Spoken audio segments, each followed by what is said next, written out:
ऋषि तकरीबन 7 साल के बाद में गांव गया था। मामा जी से मिलके बहुत ही खुश था। गांव के अड़ियल और कच्चे रास्तों पर ऋषि के मामा जी की जीप फर्राटे से चल रही थी।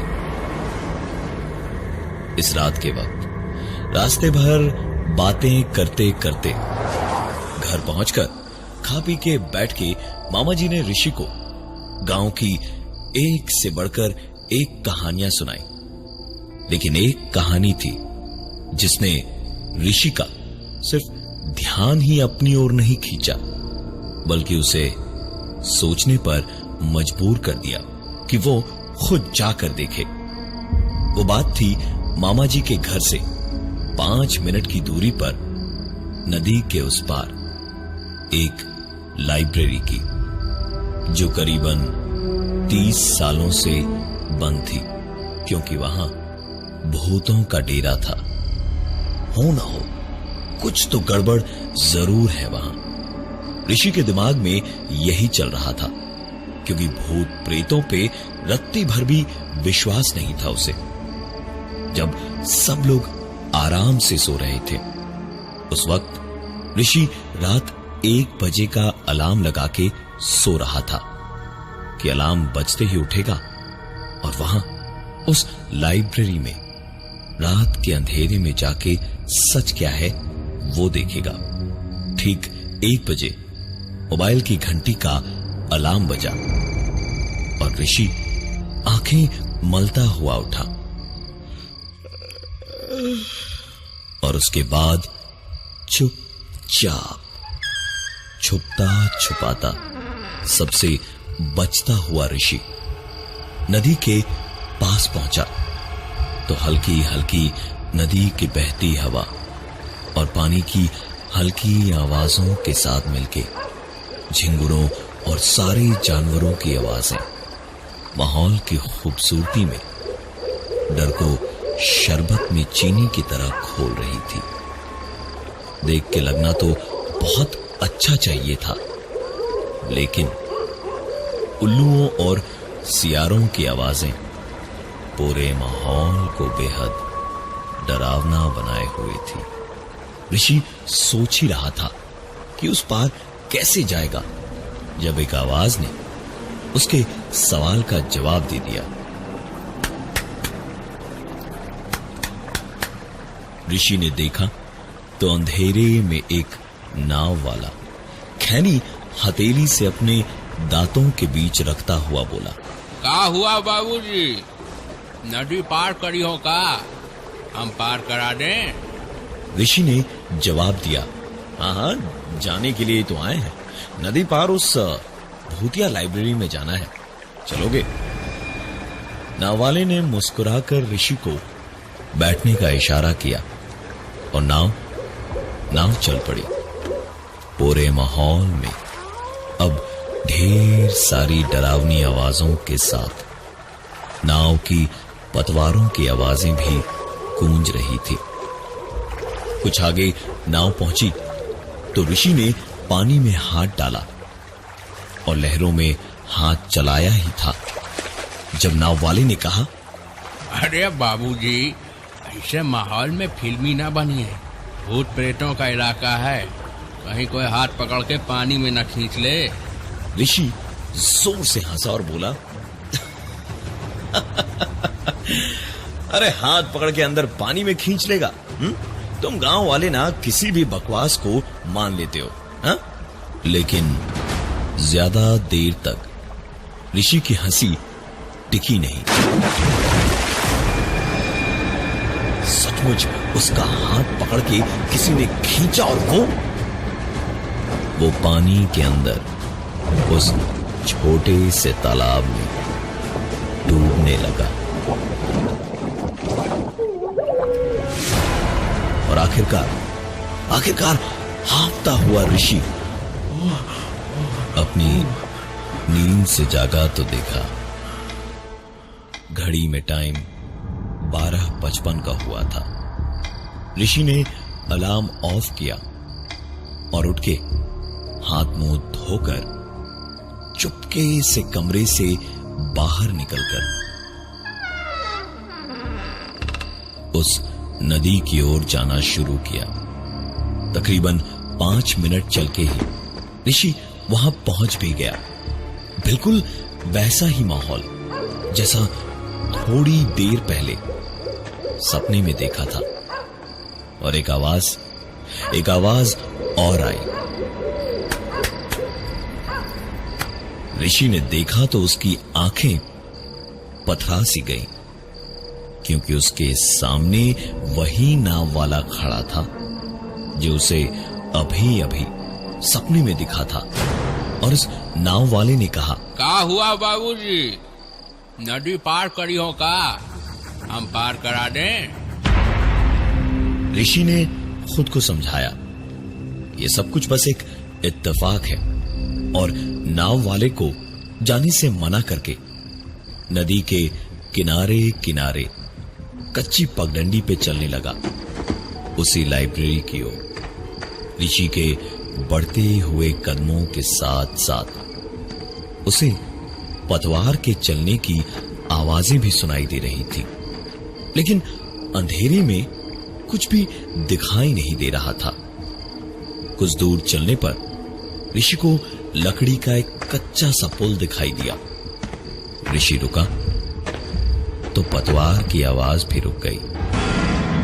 नदी पार करने के लिए जरूर इसी पर से छोटी गाड़ियां, साइकिल और पैदल लोग नदी के उस पार जाया करते होंगे। ऋषि पुलिया पार करने को आगे बढ़ा तो पतवार की आवाजें फिर पीछे पीछे सुनाई देने लगी।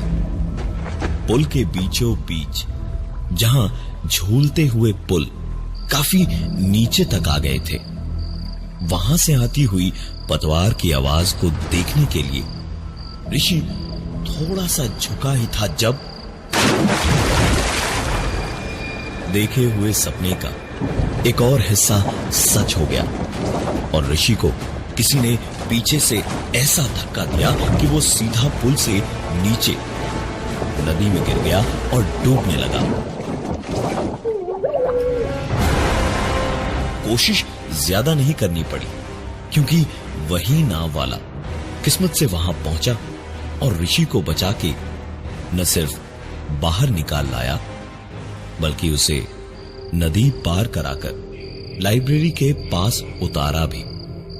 ऋषि उन्हीं गीले कपड़ों में लाइब्रेरी की ओर चल दिया। पता नहीं क्या सनक उसके सर पे सवार थी। चलते चलते थोड़ी ही दूरी पर अंधेरे में किसी बड़े से पुराने डरावनी महल जैसी वो लाइब्रेरी एक मैदान के कोने में थी। आसपास दूर दूर तक सिर्फ मैदान और खेत ही थे, जैसे कोई रहना नहीं चाहता हो वहां। ऋषि ने ध्यान से देखा तो एक टूटी हुई खिड़की उसे दिखाई दी। उसी टूटी खिड़की से किसी तरह अंदर घुसा। बाहर तो फिर भी हल्की सी रोशनी थी, लेकिन यहां इस लाइब्रेरी के अंदर एकदम से घुप अंधेरा था। कुछ देर ऋषि चुपचाप एक ही जगह पर खड़ा रहा। जब अंधेरे में आंखें जरा जरा देखने लगी तो एहसास हुआ कि एक कोने से हल्की हल्की रोशनी सी आ रही है। अंधेरे में रोशनी ढूंढने में कितना वक्त लगता है। ऋषि तुरंत उस दरवाजे तक पहुंच गया जहां से रोशनी आ रही थी और देखा एक कमरे में जहां अंदर लाइट जल रही थी, उसके दीमकों के कुतरे हुए दरवाजे के एक छेद से रोशनी के किरण बाहर आ रही थी। ऋषि ने उस छेद से अंदर की ओर झांका तो देखा पूरा कमरा जगमगा रहा था रोशनी में। और इससे पहले कि ऋषि कुछ और कर पाता, एक हाथ ने आकर उस छेद को और उससे आती उस रोशनी को ढक दिया। ऋषि तुरंत समझ गया कि इस कमरे में जो भी है उसी की वजह से ऐसी अफवाहें फैल रही हैं। दरवाजा बहुत ही बुरे हाल में था। दीमकों ने कुतर कुतर के उसे बिल्कुल भुरभुरा सा किसी बिखर जाने वाले कांच के टुकड़े जैसा बना रखा था। ऋषि ने आधी ही ताकत लगाकर एक लात मारी तो दरवाजा बिल्कुल टूट के न सिर्फ गिरा बल्कि सचमुच बिखर के फर्श पे फैल गया। दरवाजे के ऐसे बिखरने से सालों से जमी हुई धूल और कुतरी हुई लकड़ी का हवा में फैला हुआ बुरादा थोड़ी देर में छटा और इससे ऋषि का खांसना रुका तो उसने अपने सामने देखा।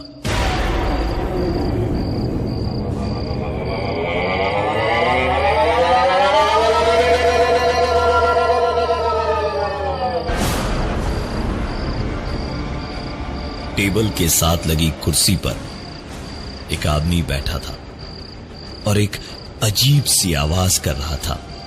ऋषि का दिल तो उसे पूरी जान लगा के भागने को कह रहा था, लेकिन उसका दिमाग बर्फ की तरह जम चुका था।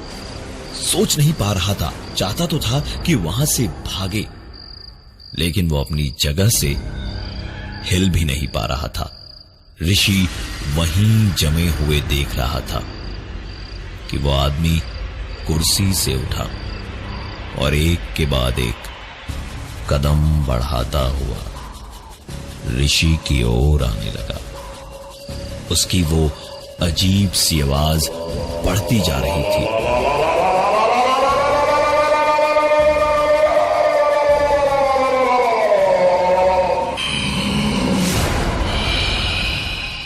और उस आदमी ने धीमे धीमे 2 कदम ही बढ़ाए होंगे जब ऋषि जैसे बेहोशी से जागा और पलट के भागने को दौड़ा, लेकिन ऋषि किसी तरह दोबारा उठकर कमरे से बाहर भागा तो कमरे की रोशनी से बाहर अंधेरे में लकड़ी के फर्नीचर से टकरा के मुंह के बल जोर से गिरा।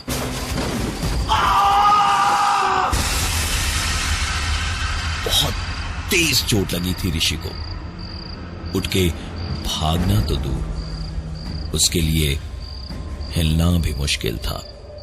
सर पे बहुत ज्यादा जोर की चोट लगी थी, पर इस वक्त जान पे भी बनी हुई थी। उसे समझ नहीं आ रहा था कि क्या करे।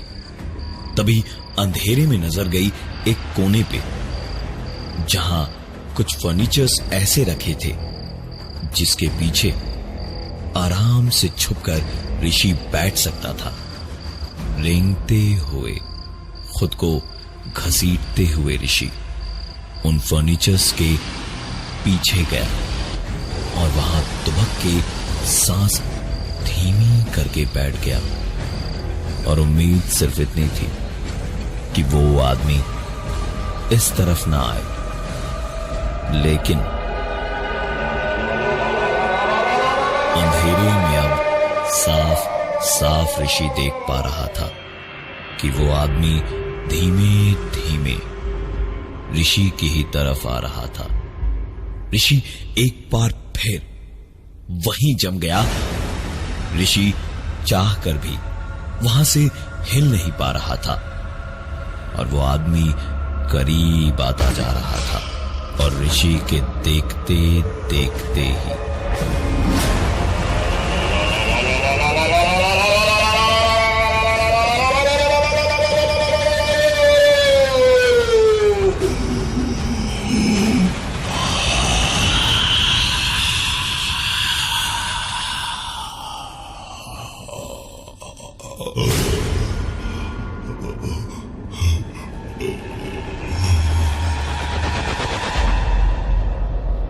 वो आदमी ऋषि का गला पकड़े हुए उसकी आंखों में आंखें डाल के जिस कदर देख रहा था, ऋषि की आंखों के सामने अंधेरा छाता जा रहा था। और धीमे धीमे ऋषि बेहोश हो चुका था।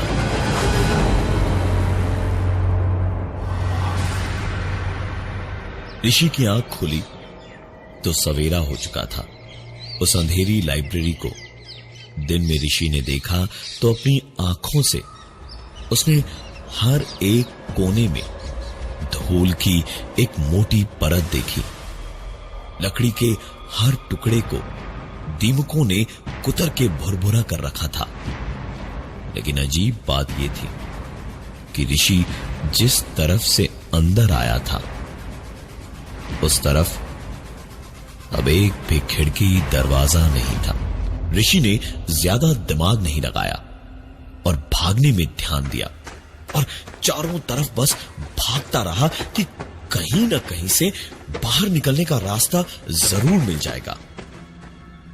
ऋषि जब एक आसानी से तोड़े जा सकने वाले दरवाजे के पास पहुंचा तो उसे तोड़ने के लिए कुछ ढूंढ ही रहा था। इधर उधर जब एक कबूतर आकर उसके सामने गिरा। कबूतर बुरी तरह तड़प रहा था, जैसे बस अगले ही पल उसकी जान निकल जाएगी। पर फड़फड़ाता हुआ वो कबूतर आखिरकार अपनी जिंदगी से आजाद हो गया और ऋषि उसे देखता हुआ बस मामा जी की कही हुई एक बात को याद करने लगा। उस भूतिया लाइब्रेरी में जिसकी भी मौत आती है उसके ठीक पहले एक कबूतर जरूर मरता है। ऋषि के दिल में इस बात को याद करके एक खोखला सा डर बैठ गया था। उस कबूतर को देखते देखते और मामा जी को याद करते हुए वो वहीं अपना डर पकड़ के रोता हुआ बैठ गया।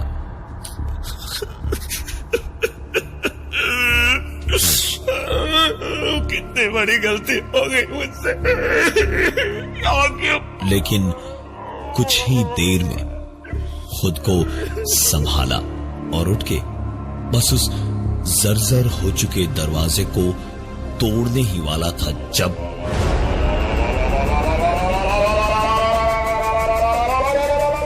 वही आवाज एक बार फिर से होने लगी और ऋषि की आंखों के आगे एक बार फिर से अंधेरा छाने लगा। बेहोश ऋषि की जब आंख खोली तो उसने अपने आप को उसी कमरे में टेबल के ऊपर बंधा हुआ पाया जिसके सामने रात को वो आदमी दिखाई दिया था। टेबल पर बंधे हाल में ही ऋषि ने देखा कि वही आदमी खड़ा था और अब दिन के उजाले में ऋषि ने साफ साफ देखा कि वो कोई और नहीं उसके मामा जी ही थे। ऋषि के मामा जी उन लोगों में से थे जो समाज के रूढ़िवाद का शिकार हुए थे। उन्होंने शादी नहीं की थी क्योंकि उनकी सोच इस देश के शहरों में भी ना मानी जाती, तो उस छोटे से गांव में कैसे कोई मान लेता। वो समलैंगिक थे। इस बंद पड़ी लाइब्रेरी को खुलवाने की बड़ी कोशिशें की थी उन्होंने कि गांव के बच्चों का भला हो, लेकिन कोई फायदा नहीं हुआ।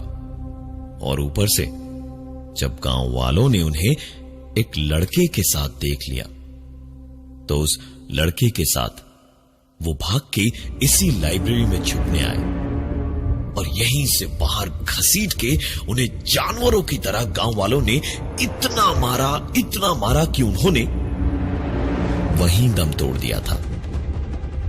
उनकी लाश वहीं सड़ती रही और चील, कौवों और सियारों ने उनका क्रियाक्रम होने लायक भी लाश को न छोड़ा। बंधे हाल में ही ऋषि को एक आवाज उसके कानों में सुनाई दी। दुनिया वालों ने तो क्या घर वालों तक ने मुझे नहीं समझी, किसी को नहीं समझूंगा।